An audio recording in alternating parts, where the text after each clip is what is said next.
Right, so welcome back round to the garage view, and as I said, the Tomcat looks very different to the last time you saw it, so I'll let Ryan explain exactly what's happened. Well, as you can probably tell, not good, but yeah, it went in for all its MOT work and came back out a completely changed car, not this changed. Yeah. It was vastly improved. The suspension work on it was way overdue and desperately needed, and it transformed its handling. It drives so much better. It's a bit stiff now because it's on lowering H&R lowering springs, and it's mainly very stiff at the back because I spent the extra money and had all of the rear bushes changed. Yeah. Which, to anyone who's ever worked on back of one of these, is about 400 bushes. So I went to the expense of having the whole back end of it polybushed. So Yeah. it's got completely new bushes in the back, so it is a little bit stiff, but it's not uncomfortable. You No, certainly feel it no. after a while, and you do get used to it. But And having had cars with coilovers on before, it's definitely not that level of uncomfortable. No. It's just very firm, isn't yeah, it? it's very firm, and but it doesn't bounce over bumps. It does absorb some of it, Yeah. so it's not too uncomfortable to drive. So the reason it ended up like this then was?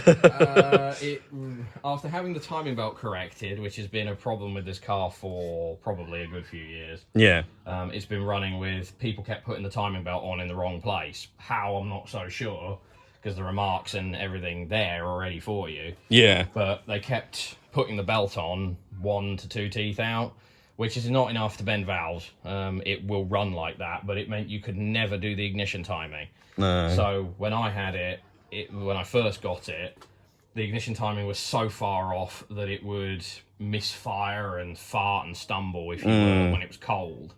And then when it warmed up, it would still be missing every now and again. And it was as flat as anything. It had absolutely zero power. Yeah. You had to rev the nuts off of it just to get it to do very much at all. And I mean, I know it's not a fast car, but it was drastically slow. And it was suffering in...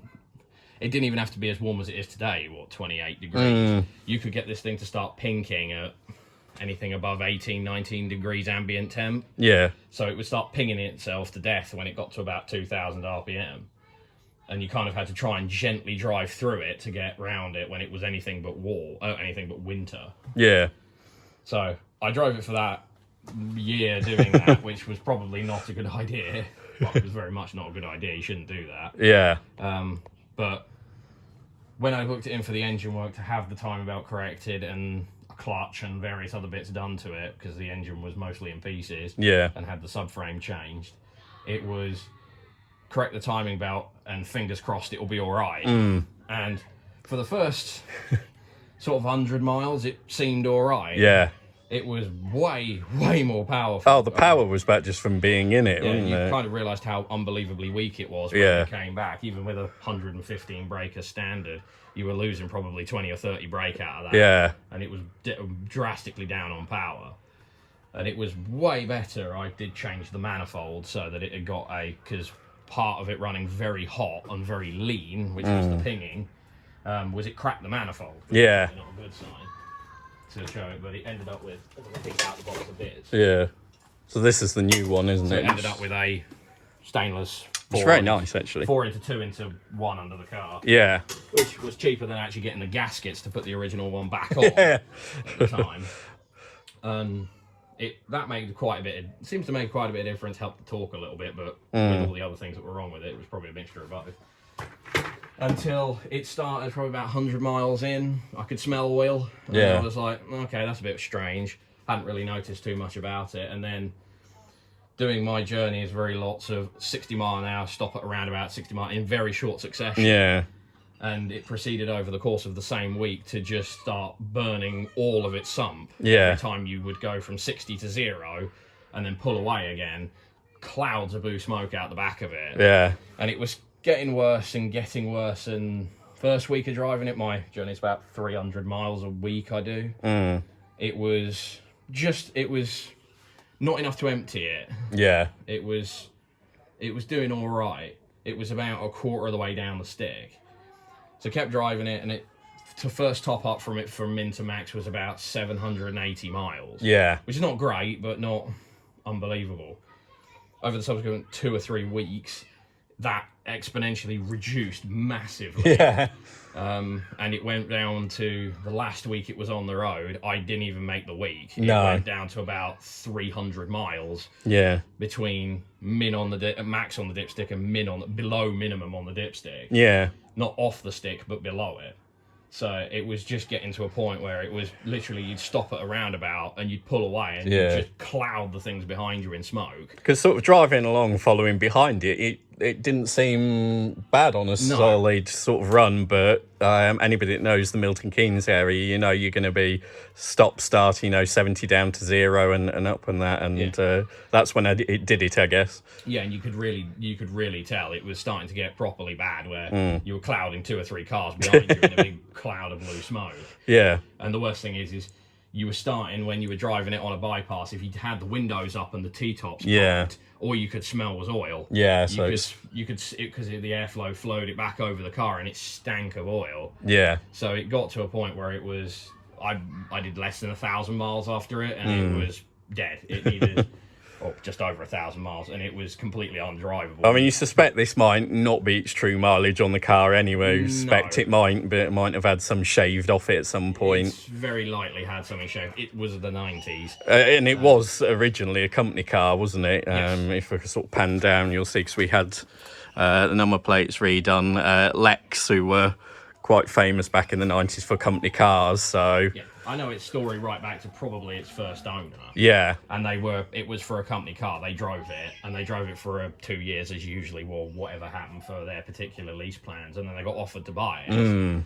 So they bought it, ran it for probably a year or two, and then it went off to an auction or wherever they sold it to, auctioned it off, and then it probably had a haircut at that point, because the mileage inside does not level. When you look across the gauge, you can tell it's been apart because you can see the numbers don't quite line. They're not, they should be pretty much straight on the odometer, shouldn't they? Yeah, so it's been fiddled with. It's not surprising. Everything from the 90s and 80s, late 80s was shaved at some point, very likely. Depending on, as I've spoken to someone who I know did it in the 90s, as he told me he did it in the 90s. Yeah. If you were very careful, you could do it without damaging the gauges. Yeah. You'd never ever know. But people who weren't so careful, you ended up with the numbers being squiffy and a bit off, but nobody knew what that meant. So likelihood is it might have done another 100,000 on top of what it's done now. It was probably on 100, and if you guess, you could be anywhere. The state of the engine inside is actually pretty clean. Yeah.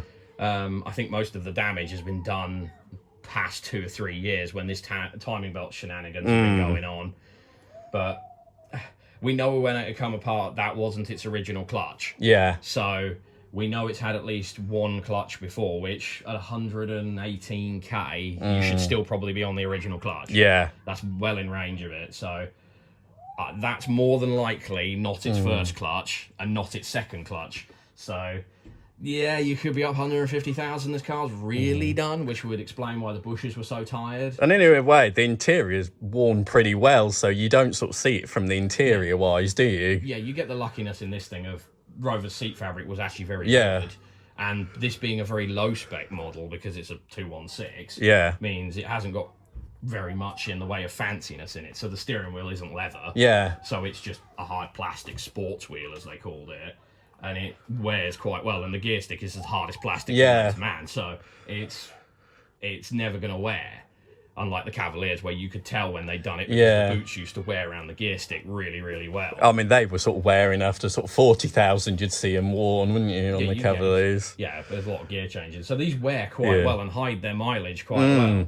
And admittedly, it's remarkably, the shame of it is the engine, when you take it apart, is generally in very good condition. Bar needing, it's probably going to need a rebore at least, and the head definitely needs all the work because most of the oil was going down the valves. But so is that what you think the original cause of the oil burning was? The valve guides, or a combination of? Probably most likely the Vastem oil seals have failed. Yeah, which was always must have always been a problem. But because it was running so weak in its timing, there wasn't a lot of vacuum in the intake or in the engine. Yeah, and it wasn't able to suck it down on the overrun because it was running in such a rubbish way. Yeah. So it's probably most likely up there, but the problem with it is being driven gonna say it hard. It was driven hard for at least the year I drove it. I will admit I wasn't gentle on it, and I just ignored the pinking by turning the radio off. Yeah, we've all done that. Yeah, and I knew I was running the risk. I was either going to end up with it being fine, or I was going to blow the engine. Yeah, and it isn't blown up. It was still running when it drove in here, but the levels of oil were starting to overtake the amount it was going to cost to fix it. I mean, that was the ironic thing in a way. It ran better than it ever ran, that engine, didn't it? Yeah. Apart from the fact it had 100 a day smoking habit. Oh, God, yeah. It was horrific.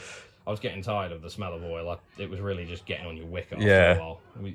The smell of it isn't very fun. No. But unfortunately, taking it apart, it's a real shame. The coolant passages are the cleanest I've ever seen on any car. Yeah. At this age. Whoever, maintenance-wise, they kept up with it, bar oil.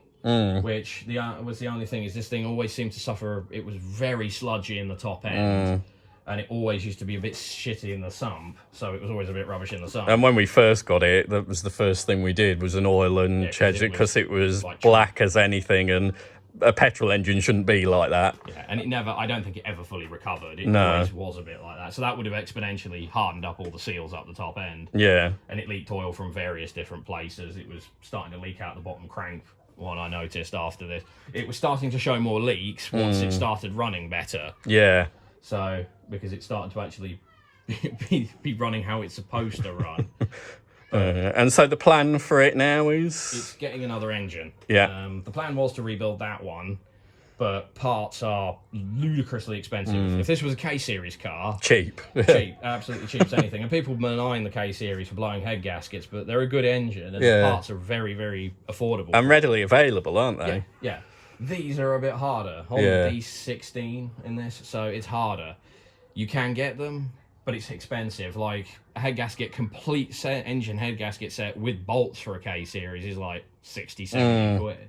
I was finding, they may not be the best quality, but like I could barely even find a head gasket set for this for less than 200 at the time. And that was with no bolts. The bolts were another 55 quid on top of that. Yeah. And then we looked in the bores, and they're very, very glazed and very, very... There's no cross-hatching left in it whatsoever. No. And I can feel a wear ridge on the thrust face of it. So I know it's probably going to need a rebore. If you're lucky, you may be able to hone it out. But if you were to put standard rings back in it, they were 50 quid a piston for just rings. So it was 200 quid. It was 200 quid in rings, another nearly 200 quid in gaskets. Yeah. You'd want to take the bottom end apart and make sure all the shells are all right, because the pinging, when it goes off, will be hammering the shells down the bottom end. So it probably wants shells. Hopefully the crank should be all right. So another set of shells was another 100 quid on top of that. And then you were starting to really add up. I mean, you could think, without any machining work, that's before. That's just parts. You know, you might have, I think it was last time I had a block board, it was, I think, £40 a bore. Yeah. So another 100 odd quid for a bore in it. And then having the head skimmed, because you want to make sure it's flat. Yeah. You want to go through all this and put it back together. Having the head cleaned and tanked, because it's so gunky. You're getting into there. If the guides are worn, you want to put guides in it, and you're into 1,200 quid. Yeah. Easily, just walking down it. And it's not like I wouldn't do it, because this car's never going anywhere. Yeah. It's getting done regardless of whatever it needed. Yeah. But you start going, if I can find another engine, and I know that puts in the unknown for unknown, but if I can get another engine and rebuild that one, because I really do need this car back. Yeah. And I can get it to go in and it will be running fine, then it's worth it for the time being, because this year it's going for its pain. And then you can take the time over rebuilding the other engine and sourcing the parts bit by bit. Because that's the thing, normally it is the same with the Supra and the Corrado. Unless you've got our oodles of spare cash to buy the parts from, you need to do it on a month-by-month basis, so you can save up and afford one bit one month, and then the next bit the next month, so it doesn't help when you need the car back, like now, does it? Yeah, you can run off with it if you really wanted to, and I have ran off with this thing, because I've spent loads of money on it. Yeah. That probably somebody would have told me was a bandit, and I should have just gone out and bought a turbo. But yeah, as much as I like the turbos, and of course it's the holy grail of one of these, have a 220 turbo. For my practicality, it's not any good. Yes, it's very quick. It's the ultimate one of these, but I do 60 miles a day and it would just drink for It wouldn't do 40 miles per gallon, which this one's been getting, would it? So this one is plenty quick enough for what it needs to be. yeah. The handling is great because it's light, so you can have real fun with it. You don't need massive amounts of power to have fun with it. No. And it does 40 miles per gallon everywhere it went. And it's vastly worth it in the fuel savings over a 220 turbo. Yeah. Which, of course, I'd have any day of the week if I could have one, but it's just when it's your daily driver, you don't want to be spending also, extortionate amounts of money on fuel as it is already. Yeah. Given this runs on premium. Yeah, but obviously because of the age, and because you are caring for them, these are being run on E5 like the Supra and the Corrado is. Yeah, that's... and hence why I've chosen not to do a trip in the Corrado, even though I could, because it's a long trip. And last time I put premium E5 in, it was £2.12 a litre. So, everybody's cutting back, I think, now. But that's why it makes sense to have this over a turbo, doesn't it? Yeah, of course. If you could have a turbo, I'd have a turbo as well. Yeah. It'd be great fun to keep and have and drive around. And we've got the Supra and the Corrado, which are quick enough as it is, aren't they? So on a twisty road, this thing will probably give them a good for their money. Yeah. Because it's not about power on a twisty road. No. And this thing handles like it's on rails now with these shocks on it. It's very impressive. Yeah. And that little Honda engine is really revvy and quite fun to drive. And it's equivalent to what you would say is driving an 8-valve Golf GTI. Yeah. So it's not, they don't set the world ablaze, but they're properly good fun to drive. Yeah, and as most people sort of said in the Golf terms, you had to get the 16-valve one. The 16-valve was the best one. But I found for everyday driving, the 8-valve one was much better. They were good cars. They were all what you want, but this is just... It perfectly suits my needs, and the only thing I wish it did have in this hair was air conditioning. That would be absolutely glorious. Of which we're still slightly smug that we've probably got the only Mark III Supra with working aircon at the minute. That is very nice. But this is great fun. You have the windows down, the T-tops out, and these are fantastic cars, and they really should be, liked a bit more than they were at the time, because nobody else was doing this. And you could get a Calibra and what have you, but I haven't had a Calibra. This walks all over it. The Calibras are really nice, and I love my V6. They were never famed for handling, were they, the Calibras? No. Unfortunately, that is the Achilles heel of anything with a Cavalier chassis. But these walk all over them with handling. Absolutely walk all over a Calibra any day of the week. But not that I've had a Calibra. It was a really good car, and I really enjoyed it. But handling wise, not a patch. Absolutely not a patch. So, engine transplant for this then coming in the near future. Yeah, an engine's been procured for it, so just got to arrange getting time to go and pick it up, and then I've got a whole engine, gearbox, drive shaft. Yeah. Basically the whole front end of another car to go in it, and it's a slight change to this car. So still the Honda 1.6, but it's what would effectively be a 216 GTI, so a twin cammer rather than a single cam. Same engine almost. A little bit more boost in power, but exactly the same. So had the opportunity for it for a really decent price. Supposedly out of a 93,000 mile car, so 25,000 less than this. So it should be suffice, but we'll get it back here. We'll pull the sump off of it and make sure it's all right.